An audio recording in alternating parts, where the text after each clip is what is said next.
जय हिंद दोस्तों, मेरा नाम है आर के sir. Drishyam IAS YouTube channel में आप लोगों का स्वागत है। और आज के इस लेक्चर में हम आर्टिकल 22 का अध्ययन करेंगे। इससे पहले मैंने लेक्चर में आपको आर्टिकल 21 का अध्ययन किया था, जो कि 1 घंटे की वीडियो थी और लगभग संपूर्ण पार्ट आपको उसमें बता दिया था प्री और मेंस के बारे में। इसमें भी प्री और मेंस के बारे में डिस्कस करेंगे। देखते हैं आर्टिकल 22। देखिए, सबसे पहले भारतीय संविधान में बोलने का अधिकार दे रखा है आपका। सबसे पहले क्या दे रखा है? बोलने का अधिकार।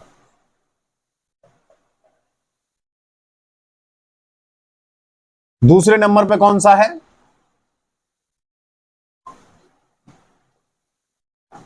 दंडित व्यक्तियों का अधिकार। तीसरे पे कौन सा है? जीवन का अधिकार। चौथे पे कौन सा है? हिरासत।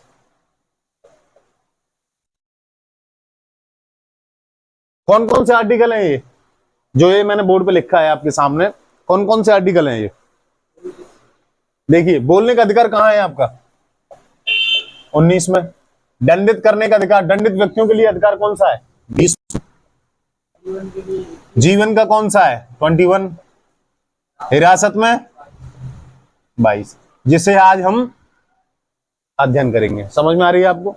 अच्छा, आपको ऐसा नहीं लगता पहले कौन सा आना चाहिए था? सीरीज 22। समझ में आ रही है? राइट का। लेकिन संविधान में ये सारी चीजें दे रखी हैं, लेकिन आप देखिए, सोचने की बात है। यहां पे बोलने का अधिकार और दंडित व्यक्तियों का अधिकार और जीवन का अधिकार जब हिरासत में ले लिया जाता है तो कौन कौन से आर्टिकल खत्म हो जाते हैं? तीनों आर्टिकल खत्म हो जाते हैं। समझ में आ रही? इन तीनों की महत्ता किस पर टिकी होती है? आर्टिकल 22 पर। समझ में आ रही? आर्टिकल 22 क्या कहता है? देखिए, आर्टिकल 22 कहता है मनमानी हिरासत में लेने एवं बंदी बनाए जाने के विरुद्ध अधिकार। समझ में आ रही है? मनमानी हिरासत में लेने एवं बंदी बनाए जाने के विरुद्ध अधिकार। Right against arbitrary detention and arrest. समझ में आ रही है आपको? इसका मतलब है हिरासत कौन लेता है? हिरासत में कौन लेता है? हिरासत में बाद में लिख लेना। हिरासत में कौन लेता है? पुलिस। हिरासत में लेती है पुलिस। देखिए, दूसरा अधिकार किसके विरुद्ध है? राज्य के विरुद्ध है। दूसरा, किसको अधिकार मिला है? व्यक्ति को। अब इसमें आर्टिकल 22 क्या कहता है? नागरिक को नहीं, किसको मिला है? व्यक्ति को अधिकार। कोई भी आ सकता है। इसमें 3 है आर्टिकल। देखिए, सबसे पहले आर्टिकल 22 का 1, क्लॉज 1, फिर क्लॉज 2, फिर क्लॉज 3। इन तीनों के बारे में जानेंगे। वैसे 7 तक है इसके बारे में, 7 हम बता देंगे। आर्टिकल का कोई महत्व नहीं होता है, सिर्फ आर्टिकल के बारे में जानो, क्या चीज दे रखी है उसके अंदर, उस चीज को पहचानो। समझ में आ रही है? दूसरा, पहला है व्यक्ति। व्यक्ति को अधिकार दिया गया है पहला उसका ग्राउंड जानने के लिए। व्यक्ति को यह अधिकार है कि अगर हमें हिरासत में लिया जा रहा है तो किस बेस पे लिया जा रहा है। समझ में आ रही है आपको? आधार क्या है? ग्राउंड क्या है? आपको पकड़ा था, क्या क्या आधार था? बेस क्या था? आर्टिकल 51, आईपीसी की धारा 51 के तहत। समझ में आ रही? आपको याद नहीं है, मुझे याद है। समझ में आ रही? क्योंकि मैं गया था आपके केस में। तो आधार क्या है? आधार जानने। दूसरा, आपको बताना पड़ेगा सबसे पहले कि आपको इस लिहाज से, या आपने ये दंड कर्म किया है, इसलिए आपको पुलिस पकड़ के लेके जा रही है। बताना पड़ेगा, बेस बताना पड़ेगा। दूसरा है अपना पसंदीदा वकील। आपको ये सुविधा दी गई है, सरकार का पसंदीदा नहीं, पड़ोसी का पसंदीदा नहीं, आपका पसंदीदा वकील होना चाहिए। आपका पसंदीदा वकील आपकी रक्षा के लिए आएगा अपने अनुसार। और तीसरा है 24 घंटे निकटतम मजिस्ट्रेट। निकटतम कौन सा है? निकटतम मजिस्ट्रेट। इसलिए हर डिस्ट्रिक्ट में एक जुडिशियल मजिस्ट्रेट होता है, जिसके सामने पुलिस 24 घंटे से ज्यादा, 24 घंटे के ज्यादा थाने में रख नहीं सकती पुलिस। ये अधिकार है। कौन सा देता है? आर्टिकल 22। आर्टिकल 22 कहता है 24 घंटे से ज्यादा आपको नहीं रख सकती। समझ में आ रही है आपको? डिटेन नहीं कर सकती, हिरासत में नहीं लिया जा सकता 24 घंटे से ज्यादा।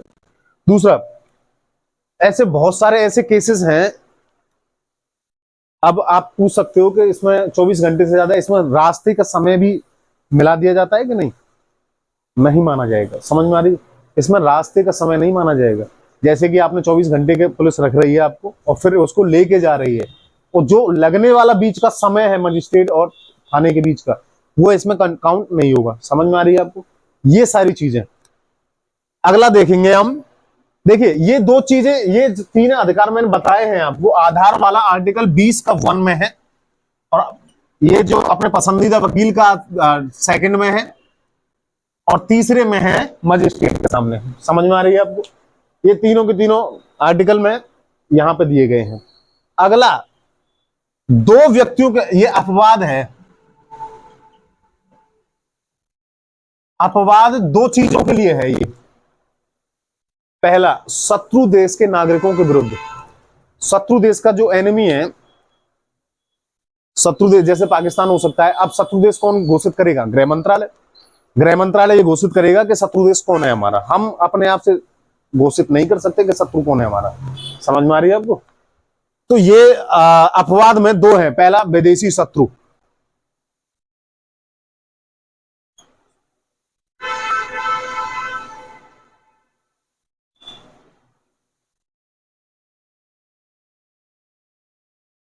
विदेशी शत्रु के लिए ये अधिकार नहीं दिए जाएंगे। समझ में आ रही है? पहले विदेशी शत्रु के लिए ये अधिकार नहीं दिए जाएंगे। दूसरा है निवारक नजरबंदी।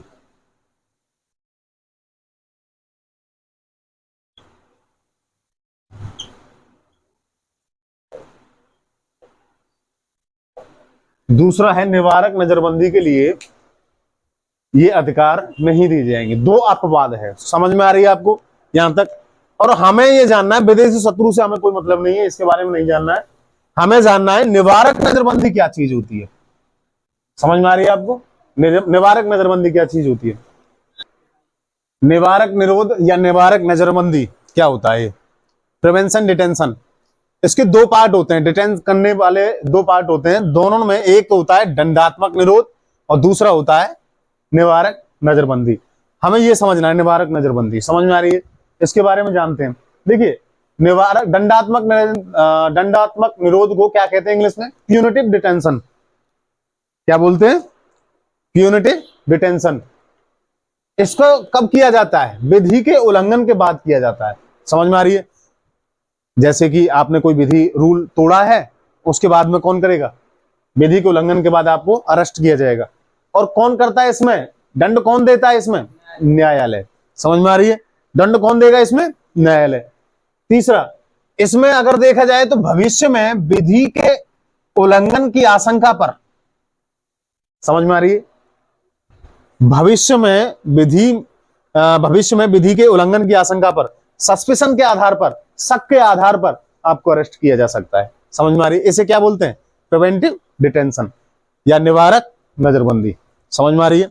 और इसमें अरेस्ट कौन करेगा? पुलिस। इसमें भी अरेस्ट पुलिस ही करती है, लेकिन दंड कौन देता है इसमें? न्यायालय। समझ में आ रही है? लेकिन इसमें मनमानी हिरासत में नहीं लिया जा सकता।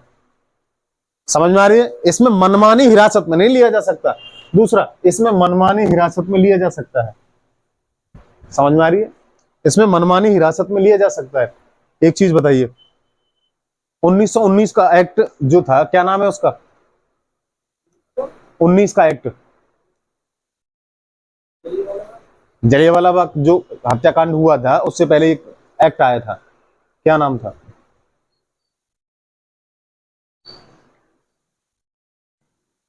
काला कानून जैसे बोलते थे। गांधी जी ने उसी के लिए तो आंदोलन किया था। उसमें क्या कहा गया था? शक के आधार पर किसी को भी उठाया जा सकता है। समझ में आ रही है? उसमें क्या है? इसमें है क्या?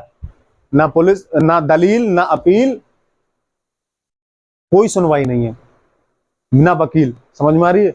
ना दलील, ना अपील, ना वकील, बिना सारी चीजों का ये कानून है। अब तुमको एक चीज बताओ, भारत जब हमारा आजाद हुआ 1947 में, ऐसा ही सपना देखा था कि पुलिस आपको ऐसे ही धर ले? और ये तो आईपीसी की धारा जो है 1960 1860 की है, उसमें कानून है ये सारे के सारे। समझ में आ रही है? सबसे पहला कानून इसके लिए निवारक नजरबंदी का कानून कब बना था? 1818 में। समझ में आ रही है? जब कार्ल मार्क्स का जन्म हुआ था, कार्ल मार्क्स जानते हो कौन है? विचारक हैं, बहुत बड़े विचारक हैं। जब आप ऑप्शनल पढ़ोगे ना तब बताएंगे उसके बारे में। वो अलग बात है कि आप ऑप्शनल पढ़ोगे कि नहीं पढ़ोगे। तो इसको लिख लो आप। देखिए इसका मतलब क्या है, आप कहीं या कोचिंग से स्कूल से बाहर जा रहे हो छुट्टी करके, और पुलिस आपको पकड़ ले,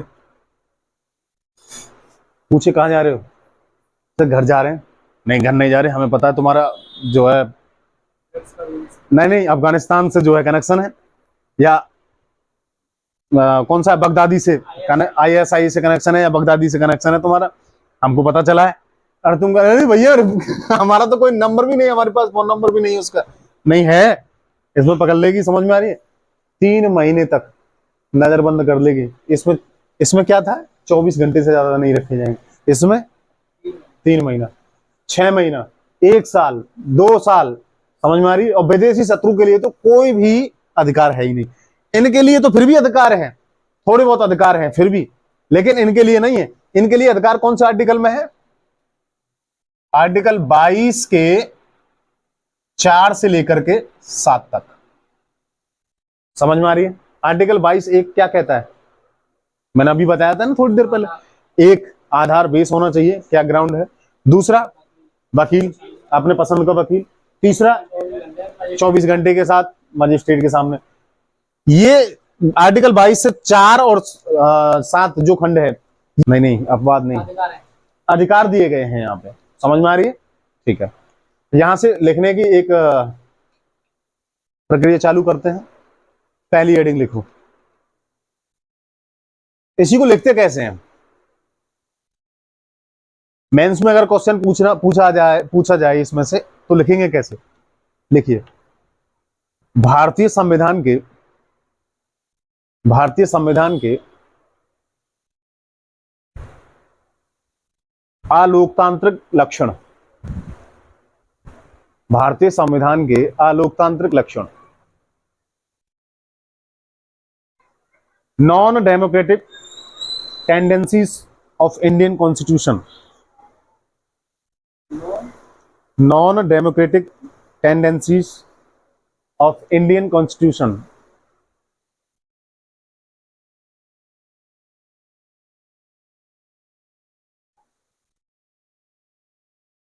पहला पॉइंट,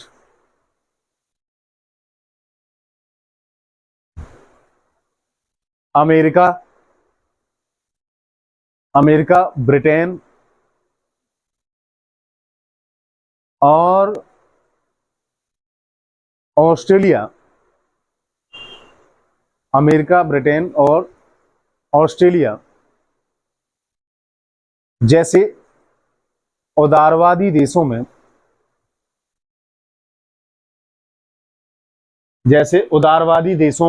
उदारवादी देशों का लेना या उदारवादी लोकतांत्रिक देशों में,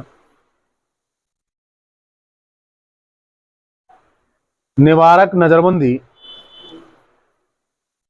नजरबंदी के प्रावधान का कोई प्रावधान नहीं है या कोई उल्लेख नहीं है।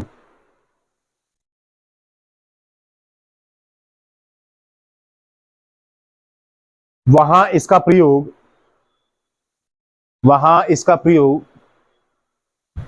केवल आपातकाल के समय होता है। वहां इसका प्रयोग केवल इमरजेंसी, आपातकाल के दौरान किया जाता है।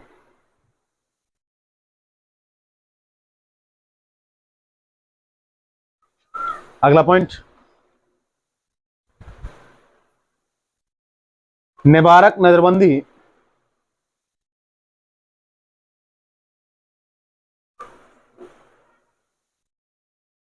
निवारक नजरबंदी के प्रावधान से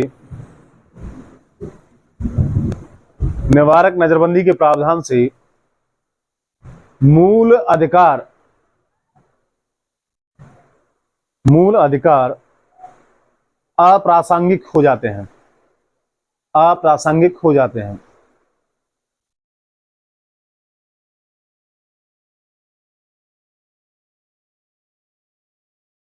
अब ऐसा काला कानून होगा तो मूल अधिकार किस काम के हैं हमारे यहां? अच्छा, चाइना और उत्तर कोरिया जैसे संविधान को बनाने के लिए हमारे भारतीय संविधान में से किस भाग को हटा दें? मूल अधिकारों के भाग को।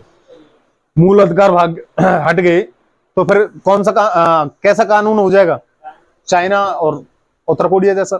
समझ में आ रही है आपको तानाशाही? और मूल अधिकारों में कौन से अधिकार? मूल अधिकारों में कौन से अधिकार? 19, 21 और 20। समझ में आ रही है आपको?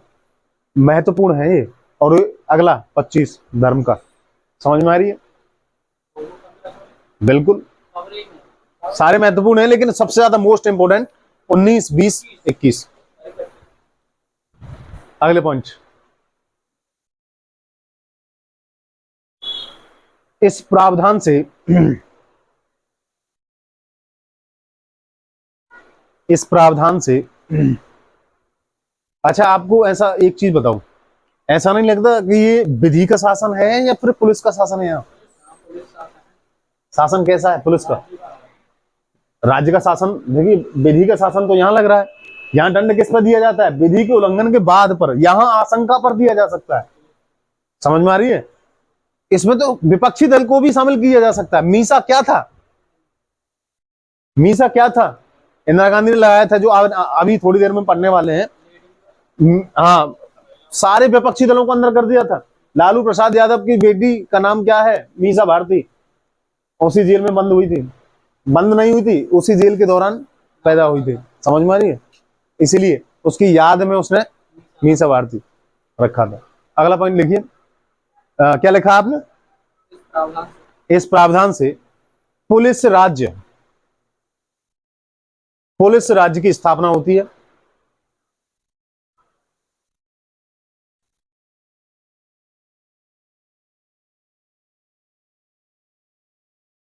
पुलिस राज्य की स्थापना होती है और विधि का शासन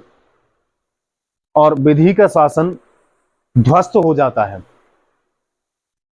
और विधि का शासन ध्वस्त हो जाता है।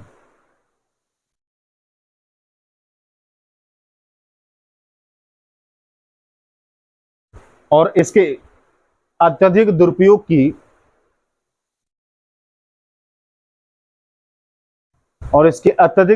की आशंका बनी रहती है।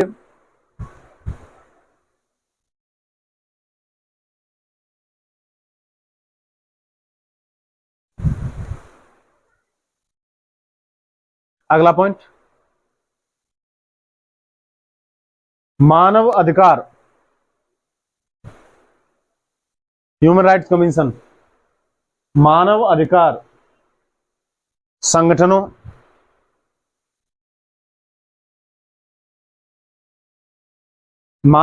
संगठनों के द्वारा निवारक नजरबंदी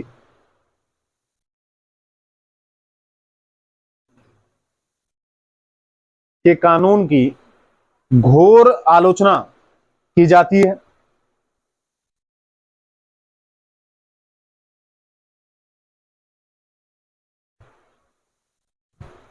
घोर आलोचना या घोर विरोध किया जाता है।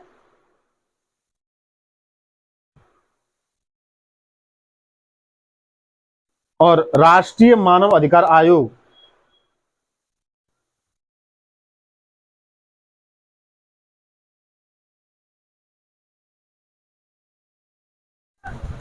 राष्ट्रीय मानव अधिकार आयोग के द्वारा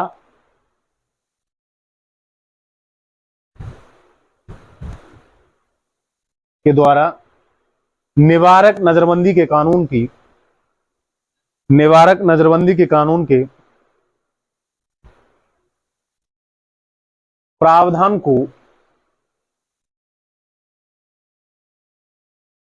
समाप्त करने की प्रावधान को समाप्त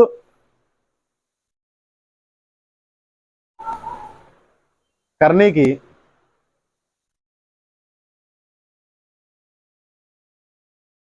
अनुशंसा की गई है।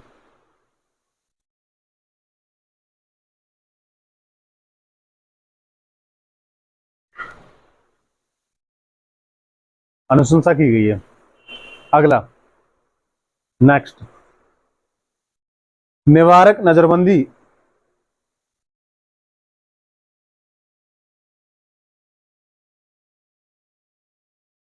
के कानून को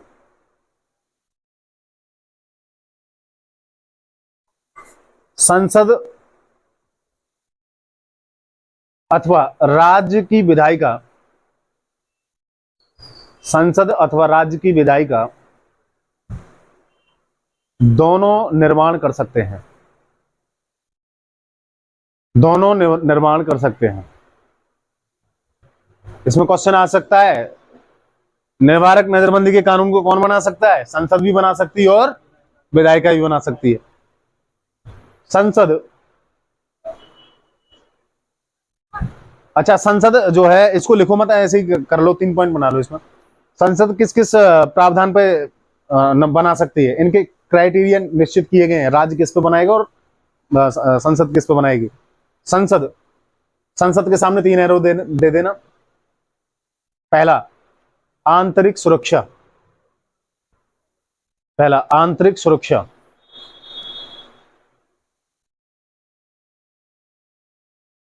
संसद यानी संघ सरकार, समझ में आ रही है? आंतरिक सुरक्षा। दूसरा एकता और अखंडता,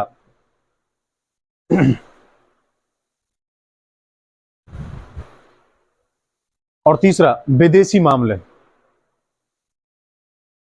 और तीसरा विदेशी मामले के आधार पर विधि बना सकती है,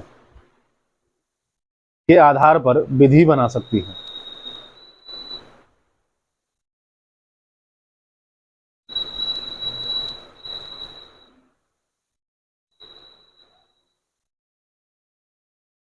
अब राज्य की विधायिका किस किस आधार पर बनाएगी? राज्य की विधायिका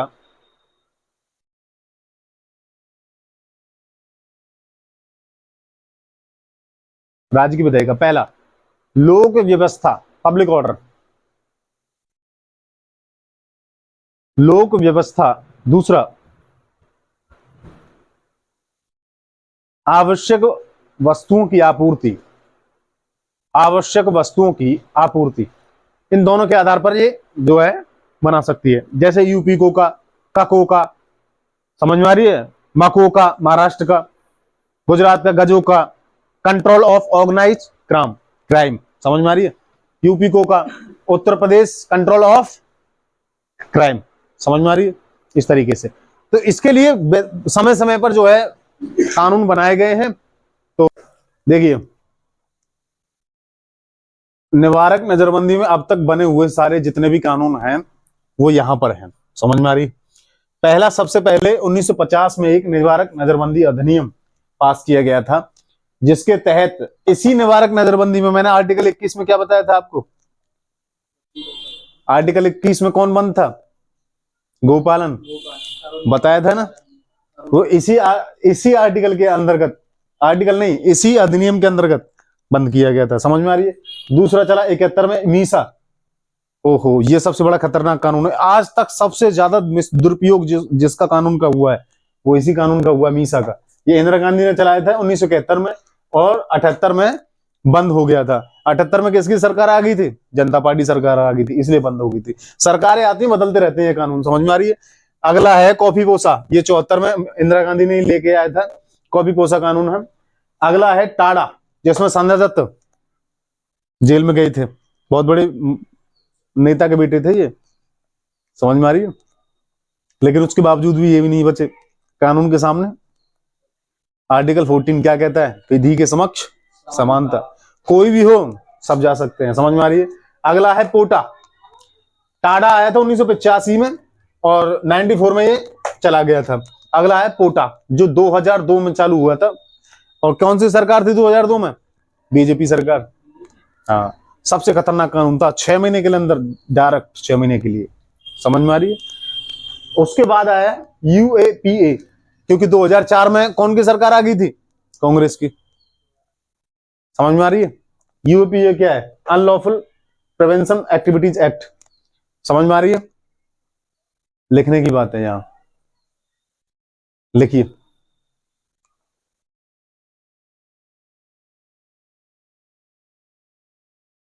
निवारक नजरबंदियों निवारक नजरबंदियों में बंद व्यक्तियों के अधिकार, जो मैंने आपको बताए थे आर्टिकल, कहां से बताए थे मैंने आपको, आर्टिकल 22 के खंड 4 से 7 तक।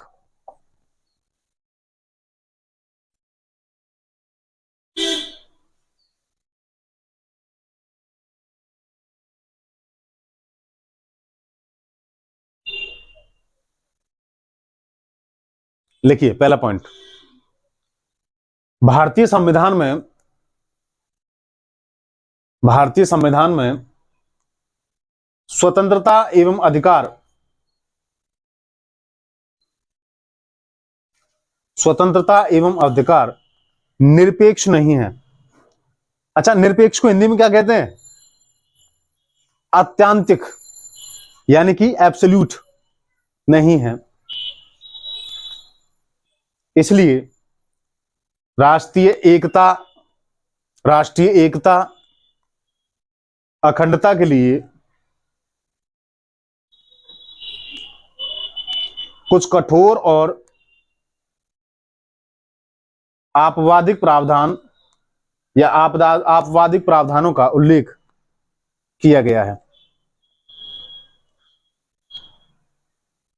अच्छा, एक चीज बताओ, आप किसी डॉक्टर डॉक्टर पर जाते हो, डॉक्टर दो तरह की दवाई देता है कि नहीं? पहला, नॉर्मल बीमारी में ये दवाई दे देता है, भाई सुबह शाम की ये खुराक है।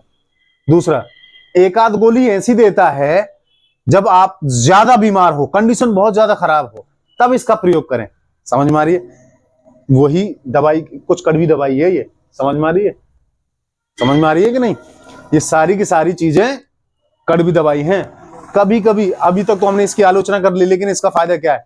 1947 में नवजात गणतंत्र आजाद हुआ था, बहुत से लोगों से खतरा था इस देश को। समझ में आ रही है? जैसे वामपंथियों से, समझ में आ रही है, उग्रवादियों से, पाकिस्तान से अटैक कर रहे थे, स्लीपर सेल्स हमारे हिंदुस्तान में घुस चुके थे, उनसे। इसलिए इस कानून का जो है बनना जरूरी है। समझ में आ रही है? अगला पॉइंट, निवारक नजरबंदी के अंतर्गत, निवारक नजरबंदी के अंतर्गत बंद व्यक्तियों के अधिकारों का, निवारक नजरबंदी के अंतर्गत बंद व्यक्तियों के अधिकारों का उल्लेख भी अनुच्छेद 22 के खंड 4 से 7 तक किया गया है। अनुच्छेद 22 के खंड 4 से 7 तक किया गया है, जिसमें यह उल्लेखित है कि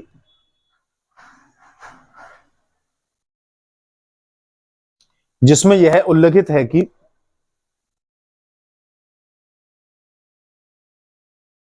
नजरबंद व्यक्ति, नजरबंद व्यक्ति को, जिसमें यह उल्लेखित है कि नजरबंद व्यक्ति को नजरबंदी की सूचना दी जाएगी, नजरबंदी की सूचना दी जाएगी। सूचना अंडरलाइन, एवं इसके विरुद्ध उसे अपना पक्ष,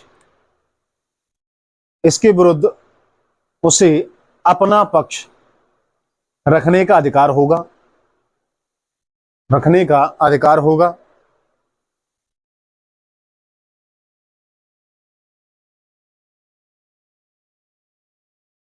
अच्छा, ये दोनों चीजें आपको नजरबंद वाले व्यक्तियों को मिल रही हैं, लेकिन विदेशी व्यक्ति जो होगा, विदेशी शत्रु जो है, उसको ये अधिकार नहीं है। दोनों एनओटी नोट करके इसको भी लिख सकते हो आप। ये अधिकार, ये अधिकार विदेशी शत्रु को प्राप्त नहीं है, ये अधिकार विदेशी शत्रु को प्राप्त नहीं है।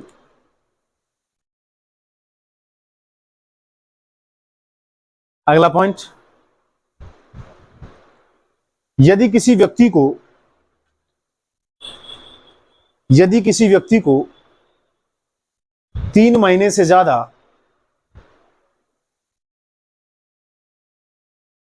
3 महीने से ज्यादा नजरबंदी में, नजरबंदी में रखना है, यदि किसी व्यक्ति को 3 महीने से ज्यादा नजरबंदी में रखना है तो उच्च न्यायालय का न्यायाधीश, उच्च न्यायालय का न्यायाधीश अंडरलाइन, तो उच्च न्यायालय का न्यायाधीश की अध्यक्षता में एक समिति का गठन होगा या समिति का गठन किया जाएगा, जिसके निर्णय के बाद ही व्यक्ति को 3 महीने से ज्यादा के लिए निवारक नजरबंदी में रखा जाएगा। व्यक्ति को 3 महीने से ज्यादा निवारक नजरबंदी में रखा जाएगा। अंतिम लास्ट पॉइंट, निवारक नजरबंदी का प्रावधान, निवारक नजरबंदी का प्रावधान केवल पुलिस का विशेषाधिकार नहीं है, केवल पुलिस का विशेषाधिकार नहीं है,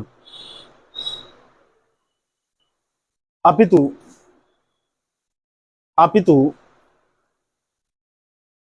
इस पर न्यायपालिका का नियंत्रण बना हुआ है, अपितु इस पर न्यायपालिका का नियंत्रण बना हुआ है।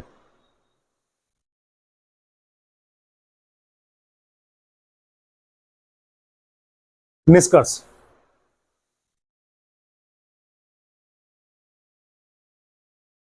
निवारक नजरबंदी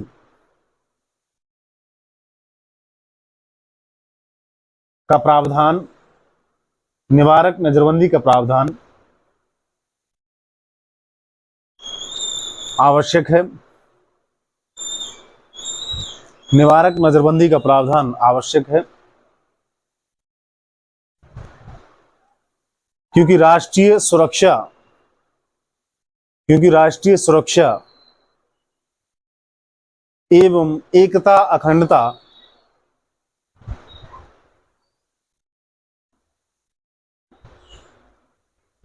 क्योंकि एकता अखंडता के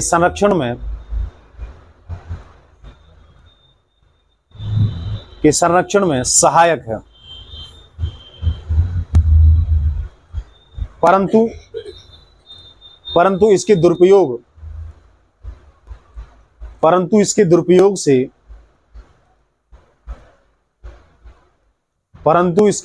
से स्वतंत्रता का हनन होता है, परंतु इसके दुरुपयोग से स्वतंत्रता का हनन होता है।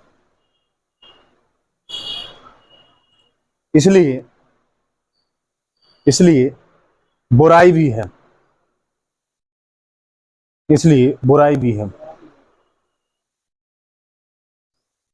अच्छा एक चीज बताइए, जब आप कहीं जा रहे होते हैं, पुलिस वाले रोकते हैं, है ना, हेलमेट पहनने के लिए आपको चालान काटते हैं, आपको अच्छा लगता है बुरा लगता है? बुरा लगता है। आवश्यक बुराई है, समझ में आ रही? आवश्यकता तो है क्योंकि आपकी जान को बचाना काम है उनका, समझ में आ रही? ये भी होना जरूरी है, ये इसलिए ये कानून भी एक आवश्यक बुराई है। इसलिए आर्टिकल बिल्कुल कड़वा सच है। जैसे कहते हैं ना, आपको दवाई गोली लेना पसंद है, आप बीमार हो जाते हो, नजला खुजली जुकाम जो भी बीमारी हो जाती है आपको, तो आप दवाई लेना पसंद करते हो या किसी को पसंद नहीं है दवाई लेना, समझ में आ रही है? लेकिन आवश्यक बुराई है, इसलिए आर्टिकल 22 समाप्त। ठीक है।